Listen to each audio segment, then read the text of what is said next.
Welcome to the Successful Dancing Podcast. This is the place where you'll find helpful information on how to become successful with your dance career. In this episode, my friend Patrick Chen will be joining us and telling us about his dance business, 2XS Group. We'll also be covering topics like what defines a dance business and giving you some advice on what it's like to transition from being a dancer to having your own dance business. Hey, what's up, Patrick? How are you? I'm good. Welcome to my podcast, bro. Yeah, you're a part of my newest project, the Successful Dancing Podcast. So thank you so much for joining me. Of course. Tell me, thanks, bro. So I've known Patrick for about, since 2014, 2013? 14-ish, I guess. So a few years now. And I met him through Urbanite, which is an event that Patrick runs. And you are also the owner of Dance 2XS. Is that correct? Yes. Let's talk about that. So what is it? How did you start it? Well, actually, originally, now it's 2XS Group. But originally, it's called Dance 2XS. Dance 2XS actually means dance too much and excess. 2 with the number 2, like TOO. XS is X, letter X like X-ray. Sam like Sam. S like Sam. XS means EXCESS, which is too much. So I just try to create something that at the time that we're in college, we just love to dance. So something that dance all the time, dance profusely, dance like no one's watching. So what's something that's a lot too much in excess. So Dance 2XS was born in 1998. So it was a college, just a college club in the Midwest. Established in 1998 in Champaign-Urbana as just as a club that actually won a choreograph for a AAA, PSA, all the Asian fashion show. I wasn't really even hanging out with Asian that much at the time. I just got asked because I was a b-boy at the time to choreograph for some events and some choreography for the show. One thing lead to another. We created an amazing show that everybody loved. So I got asked to do PSA after that, which is Filipino Studio Association. And then following that, every year they've been asking us to choreograph. So with all this choreography that I just kind of self-taught, self-made, watching Michael Jackson to Bobby Brown to Aaliyah to Maya and Janet Jackson, learn from the routine from that. Copying, also creating our own work. We kind of just have a love for dance. And then so I started auditioning in 1998, 1999. And then at the time, from 4 people who started the company become 60 people and become 150 people. And our company is kind of just born since then. And then we also have an annual event called Urbanite that we created since 1998. That's basically a conference for all the people that who love dance. Anything dance or music, anything related to entertainment, that we just kind of created this top college town in U of I, Champaign-Urbana, which is a computer engineering school, the top 3 at the time for ECE. So from an engineering background that I graduated from, becoming a choreographer and dancer later on down the line, we basically have this hub of collegiate company from U of I, expanded to Michigan and Purdue, UMich, Purdue, Kansas City, and eventually to Chicago, the city. And now in 15 countries, and we now manage 15 countries of talent, just sending them back and forth and managing talent, become a talent management company to feed people who's anything related to music, dance, and fashion. And that's what 2XS is about now, too much in excess, doing what you love to do. And then just nothing in moderation, everything to the excess. And that's what we really stand for. And we help as many talent out there that want to be established and plug into anything that's related to dance. If we have the resources, we'll help you out and plug in.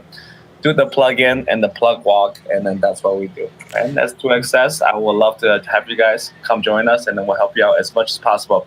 So after that, that's a lot. Hey, man. Urbanize me become the events that we actually, as a conference, to constantly invite new talent to actually join us to help educate the new generation what it is to be an entertainer, whether to be in dance, or in music, or in fashion, or any way, shape, or form in entertainment. We want to be able to take part, and then that's what 2XS is about.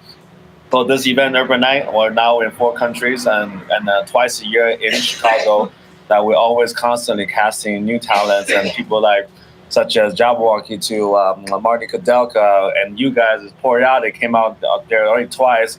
The King Jets came out here to support teaching workshop, teaching dance, sharing content, sharing information, experiences, so the new generation can pass it on and continue having a hub to actually make sure everybody learn dance the right way, and then also share entertainment to the new generation. And that's what we're really all about. We want to make sure we share as much as we can. And thank you, Cam, for taking part. And then always been a great pleasure to have working with the Boyotics and yourself. It's actually cool to hear your story about how you started with 4 people and now it's like all over the countries. My question to you is, what is the difference between dancing for entertainment and the business side of it versus just dancing as a passion? What's the difference to you? Well, for me, there's people actually have different goals once they want to, if they're actually pursuing dance. For me, I was blessed enough that my passion become my career. Passion becoming career, actually, you can apply it not just through dance, it's through anything.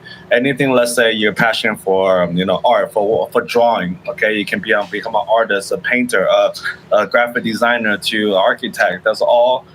In the spectrum of you're passionate for the art of illustrating and whatnot, to drawing. That passion become a career that someone actually willing to pay a certain type of value for your passion. That is truly a dream job that I was been blessed for in dance. But other than that, for me, for passion is something that you would do nothing but every day. For something that you're really, really, truly passionate about, I will say that you always ask people, and I always ask people this question: what do you do, and what are you passionate for? Passion don't really have a dollar sign. So if you're actually passionate for something, you almost can do it. What up, JJ? This guy Cam, actually, he owns one of the biggest a drone company. He's my neighbor, bro. So anybody need drone, I'm gonna plug him in. Dude, plug it in, get it in, man. This is look for drone videography. That's what he's building right now. That's kind of like what this platform is really all about, is just sharing knowledge and information, pushing each other, motivating each other to kind of move forward with your passion. I want to say, I was blessed, really, really blessed, because I was a starving artist coming out here, quitting engineering, coming out here pursuing my passion. I was not looking for get paid at all. I wasn't even thinking about getting paid, period. I was just thinking like what I love to do at the moment, which is dance. Dance is something that I can live, like eat, sleep, dance. That's all I need to do, because I can go to sleep, I wake up dancing, I go to sleep dancing, and that I will be happy, die dancing at the time. And that was how much passion I had without even eating. Seriously, I was 99-cent store for 6 months, just living off a 99-cent store. Finally, when the milk came down to $1.50, that's when I'm so stoked we can eat cereal with milk. And at that time, that was how we survived without even thinking about food, not even thinking about going to any restaurant. We're just practicing dancing all the time, until someone actually discovered that, we can break it down into choreography, teach it to each other, to our friends. Then we started to become like our little instructor within our own friends, learning from our teacher who we taking class from, like Dante Harper to like Gus Banbury to at the time like J Bird. Those are the mentor that actually Kevin Maher later on coming in the line, and then Marty Kudelka doing Justin Timberlake at the time, that was like breaking the bubble for everybody. That's when we actually realizing we can actually break it down, our dancing, into instruction, where people actually who appreciate your work will pay to actually, even it's just $3, $4, just pay. But later on, little studio pop out, and we start getting paid for what we love to do, and that's become our dream job. And my biggest paycheck was first $25, then performing on the street, breakdancing with my friend that's a contortionist, made $25. That was the first paycheck. The second happiest paycheck was $125 teaching a dance class that's like 30 people. That was the first class I ever taught, and then using what I love to do. And that's when I realized dancing is what I want to do as a career. And since then, I've become a professional dancer. I guess that's the only way to put it, when you're actually making money living dancing, and that's become a profession. So my passion become my profession. Now I just kind of expanded through that, educated myself as far as I can, and then helping as many people to do the same, and then pursue their passion, find their passion, and make sure that they can actually survive through their passion. That's pretty interesting, because there's a lot of dancers out there that are just starting dance, and they kind of know that this is what they want to do, but for some reason, something's holding them back from starting a career with it and starting a business with it. Like they feel like maybe they're not good enough or whatever it is. Like, what do you have? Like, what kind of advice do you have for these type of dancers? Well, I actually always go back to what, I was, again, fortunate enough, I met Aaliyah. Aaliyah was the one that actually brought me and told me to actually come to LA at the time when we were working with Matrix.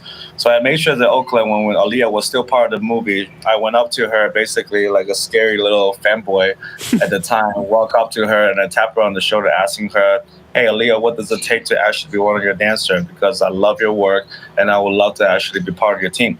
She very, very humbly sat me down next to her for 30 minutes discussing what she has done to actually pursue her dream and where she's at, what she accomplished. Basically, like in a nutshell, pursue everything that 110% what you love to do. Find a passion first. Nowadays people even have problem finding a passion. If you're already finding dance as your passion, but dance is just part of an art form. It's not just one passion. Dance is art. Okay, you gotta make sure that dance, videography, lighting, okay, fashion, those are all art form. Okay, you cannot take dance as just dance itself is just art. Its art form is a bigger picture. Dance is one subculture of art form. So find, now that you actually love dancing, find what other art form that you can relate to actually expand your art form when you actually do 110%. So when you actually already got in the subculture of dance, make sure you pursue that 110%, meaning 100%, 110%. Meaning you wake up, you take class, you rehearse, go back to the same class, take class until you perfect it, until you become assistant of your teacher, until the teacher finally validate you. You are the best student in their class. They're willing to choreograph with you, teach a class with you, let you sub a class, let you actually take over their class when they're gone. That's what you made a meaning that you are as equal as the best that you look up to. Okay, so once you did 110% of very, very, very the best that you can do to pursue your one passion, 110%. When you're so focused at that, the people who believe in your passion, they will also see and feel that, and they will help you develop what is your next step. And you will realize whether that is something that you want to continue doing, or because there's so many passionate Spanish people that are willing to be on your path, they will also together find the next path for you that's creating a new art form that become whether a choreographer, whether an instructor, whether a lighting designer.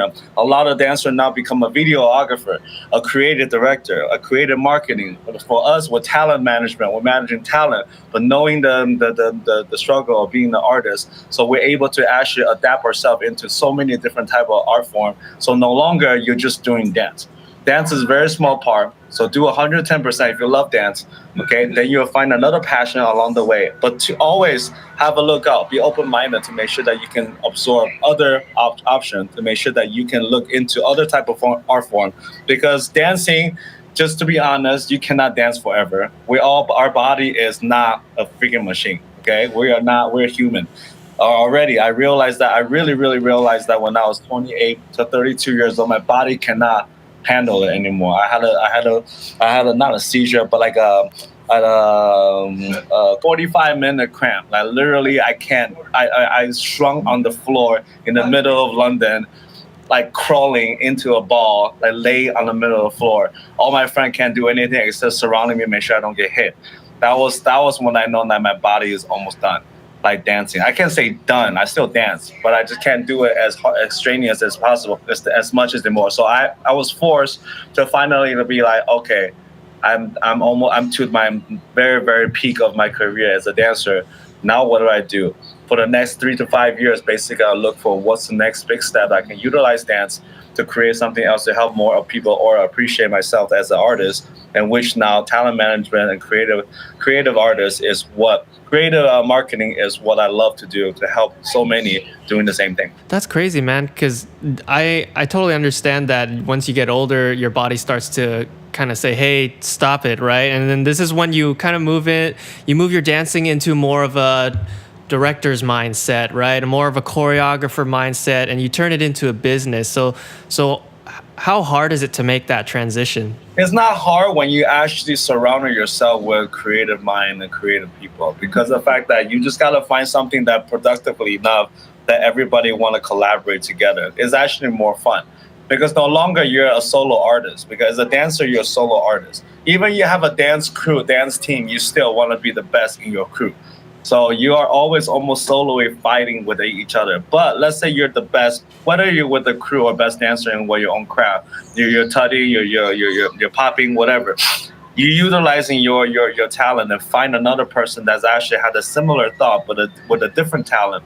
If you do 110%, 100%, and the other person who has a different talent doing 100%, but you yourself have to find one thing that linked you guys together, whether it's another project that's like a video, a lighting project. It's a project that's for a music video for another artist that has a new track. Find something in between where both of you guys are both interested in working on. Then together is 200% working on a project that you guys can both melt. From that synergy, teamwork is dream work. It's very, very cliche to say, but yeah, it's something that if you actually work as a team, there's so much more to be created than actually working as a solo artist. Because solo, you can think of a thought. Once you actually give it out to other people, they can actually expand for you or with you. And then you can find more fault and then also find more pros and cons for you to actually expand a lot more, a lot further, and a lot more connection that you can gain. So for me, it took me about 3-4 years to actually finally solidify everything I wanted to do for this industry and utilize my network. Now until maybe 8 years later till now, we can really utilize our forces to actually make an impact in the industry. And then that's why the next few years, you're probably going to see some big project that coming out from us. What was the biggest obstacle that you went through? Because I know it took you a long time to get to where you're at. Like, what was the biggest challenge that you feel like, you know what, I could have done better here, but now you learn from it? The biggest obstacle, well, there's a few. The one biggest obstacle, just you gotta really believe in yourself and authenticate by your peers. Because for you to be successful, someone has to tell you that. Someone has to let you know that you're doing a good job. Pat on the shoulder, or like, hey, this is something that you should continue doing. So that having that said doesn't mean you have to be the best. You have to surround yourself with good people. Okay, you are who you're affiliated with. You gotta surround yourself with positive energy instead of people that's putting you down. So the same token, you gotta also know how to weed out those that actually drag you down, or actually you have to babysit. Because you do not need dramas or people that just super negative, or they're just very depressed, or they just never think that they're going to succeed. If anything, you got to pull them up. If you can't pull them up, you can't babysit them either. Okay, you can push, you can carry one, but you can babysit another on the same time, because that's not going to work. You want to make sure that the people that you add on to your team are the people adding value to your life. That's one like really big obstacle that just constantly people should think about. It's not an obstacle for me. It's just something that I always do, because I have no problem telling my friend, hey, you're fucking up. Or I have no problems in telling my friend that, hey, you're doing great, let's do it together. I'm just always been like upfront about that. That's just the way that I want to I'd rather you be super honest, or me being super honest to you, to actually tell you what. But because they don't have to listen to me either, because I have a general sense of where I'm going. So if you want to be on my path, this is the way it is. Okay. Mm-hmm. If you don't have to choose to be, but if you like the way that we're going as our team, our world of network of people, if you like the way the general direction we're going, we have a certain rules which you have to lay out to your friends, your family, or your best friend, your peers, that this is the way it is. The second thing that I also think that's an obstacle is actually just you gotta know also when not say when to stop, but also. For me, actually, personally, we expanded too much. Like our infrastructure wasn't established enough before we continue expanding. That can also be a downfall for major company expansion. And I was at that point where we expanded to 13 to 15 to 18 countries that we couldn't actually control everybody. Where I was neglecting certain country, and they become the downfall of our company as well. And then also just be super respect and loyalty. Respect each other. To be super loyal to those who actually help you out in the beginning. And also just never make an enemy. You will meet a lot of people who are actually gonna burn you. But at the same time, you gotta know that it's a lesson that they're just not the right time to work with those people anyways. You have no idea how many people in the future that used to be your enemy, now they're the one that working with you, begging you for a job, or the one offering you a job at the same time too. So just never make a mistake or actually making enemies. Squash it right there and then, or be like, hey, it's not a good time for us to be together. Let's just take a break. And then hopefully, good luck for you for the future. Hopefully I'll see you in the right timing, in the right zone, or when we finish this project, or a couple years later down the road. Same thing as relationship and whatnot. But Sick. Building a good team is definitely some of the biggest obstacle. Finding the right team. So you have to be very, very selective of who you hang out with and who you work with, because you will waste a lot of time if you don't. So be picky. I am working. Hey, man. Well, thank you so much for your time, dude. You dropped a lot of knowledge bombs, man. It's actually good to hear that from you. As a friend, you know, like we don't get to talk much, but when we do, like it's always a dope conversation with you, man. Well, I'm glad you actually putting this together, because now that some of the like the balcony chat or high chat, we can actually document it instead of just talking about it. Exactly. No, that's what I'm doing. That's what this whole project's about, man. It's about capturing the conversation that dancers have and what dancers talk about the industry, because like not a lot of people talk about what are the struggles that it takes to get to your dance business, you know, like get your dance business to the next level, become successful with your dance. You know, I actually just talked to Fee the other day, and like I was just talking to him, and he was like, dude, this is a dope thing to talk about, because no one's really talking about it, you know? You're totally right. I think this will be, I mean, now that I didn't think of anything until now I'm talking about it, I'm like, yeah, a lot of people will actually like to hear this, because I can just tell I've been repeating myself sometimes all the time saying this, but no one really like documented it. So, or actually put it out there, because not a lot more people, I think they would, not just for my words, so like you say, Fee. It's people like Fee, people like any the dance company now that's doing really well. Even the kids generation, what they're thinking now is totally different than what we have gone through. It would be great for them to actually also be exposed, and then for people to actually see what they have. But I support what you're doing for sure. Let me know next time. So let's hang out more first. Okay. I'll see you soon, right? Okay, hit me up. Okay. Well, thanks, Ken, for having me. Yeah, man. Hey, let me know. Let the followers know, like, where can they find you? Probably just mostly Instagram. Instagram is 2x. My personal one's Patrick 2xs, Patrick number 2, letter X, letter S. My company one is just 2xs Group, 2xs Group, and our event is urbanite.co, urbanite.co company. So those are the three places you can find us, and I'll see you guys soon. Okay, leave a message. All right, man. Talk to you later. Later. Peace. Thanks, man. Hello, thanks for tuning in, and I hope you enjoyed the content. Don't forget to subscribe to my email blog at successfuldancing.com, and don't forget to follow me on Instagram at can.poriotics. That's CAN, like yes you can, .poriotics. See you next time. Peace.